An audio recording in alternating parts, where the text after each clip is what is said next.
পৃথিবীতে নেই মায়ের মতো কোনো চাঁদ। বাংলা গানের এই লিরিকটা যেন রোনালদোর জীবনের প্রতিচ্ছবি। তার কাছে মা পৃথিবীর সবকিছুর ঊর্ধ্বে। তার একটা জলজান্ত উদাহরণ সৃষ্টি করলেন পর্তুগালের সুপারস্টার ক্রিশ্চিয়ানো রোনালদো।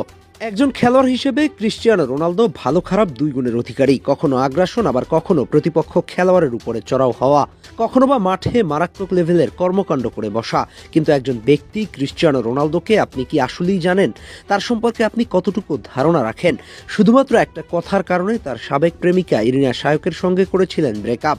সেই কথাটা আবার ছিল তার মাকে নিয়ে। কি সেই কথা? চলুন বিস্তারিত খোলাসা করা যাক। তাকে একজন সাংবাদিক জিজ্ঞেস করেছিল, তুমি কেন তোমার সাবেক প্রেমিকা ইরিনা শায়কের সঙ্গে সম্পর্ক ভেঙে দিয়েছ?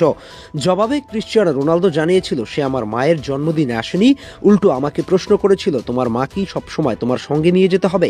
এরপর সেদিন সে আমাকে একটা সিদ্ধান্ত নিতে বলে, আমি নাকি তোমার মা। আর সে এই কথায় একদম সিরিয়াস বলছিল। আমি মুহূর্তের মধ্যে সিদ্ধান্ত নিলাম, আমি আমার মাকে বেছে নিয়েছি। কারণ হিসেবে তিনি বলেছিলেন, আমার মা আমার জন্য সব করেছেন।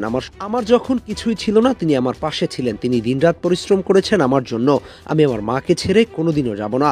আর আমি এই সিদ্ধান্তের জন্য কোনোদিন অনুতপ্ত হইনি।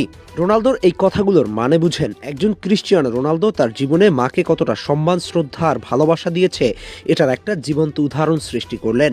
এই কথাগুলো প্রমাণ করে তার কাছে মা পৃথিবীর শ্রেষ্ঠ সম্পদ। ক্রিশ্চিয়ানো রোনালদো তার জীবনে মায়ের প্রতি সবসময় লয়াল ছিল। জীবনের প্রতিটি পদক্ষেপে মাকে সামনের সারিতে রেখেছেন। সাধ্যমতো মায়ের স্বপ্ন পূরণ করেছেন।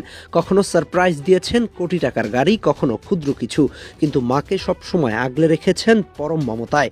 সচরাচর তারকা খ্যাতি পাওয়ার পরে অনেকেই তাদের বাবা মাকে ভুলে যায়, বরং দেখা যায় নিজের প্রেমিকা কিংবা প্রেয়সী স্ত্রীকে নিয়ে সুখের সংসার করতে। বাবা মায়ের নেন না খোঁজ, কিন্তু সেখানেই ব্যতিক্রম একজন। তিনি আর কেউ নন, পর্তুগাল সুপারস্টার ক্রিশ্চিয়ানো রোনালদো। তার কাছে সবকিছুর ঊর্ধ্বে মা।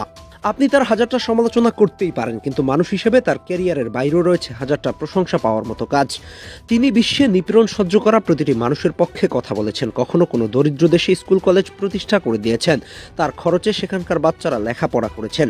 এমন উদাহরণ বহুত আছে। ব্যক্তি জীবনটা পুরোপুরি আলাদা তার। কিন্তু মায়ের জন্য গার্লফ্রেন্ডের সাথে ব্রেকআপ করে দেওয়া একটা শিক্ষা হতে পারে জীবনে। পৃথিবীর কোনো নারীই নেই যে মায়ের চেয়ে বড় হতে পারে। মাই আমাদের জীবনের সব, যাকে যে কোনো পরিস্থিতিতেই ছেড়ে যাওয়া যাবে না। সেটা যত কঠিন পরিস্থিতি হোক না কেন, মাই প্রথম, মাই শেষ। এটাই যেন তিনি প্রমাণ করলেন। জীবনে কে থাকলো আর গেল কিছুই যায় আসে না, মা আছে মানে সব আছে। তার এই কাজটা একটা মেসেজ হয়ে থাকলো। রোনালদো আরও একটা জিনিস বুঝিয়ে দিয়েছেন, যে নারী মাকে সম্মান করতে পারে না, তার আসলে প্রেমিকা কিংবা স্ত্রী হওয়ার যোগ্যতা নেই। স্যালুট একজন মানুষ ক্রিশ্চিয়ানো রোনালদোকে।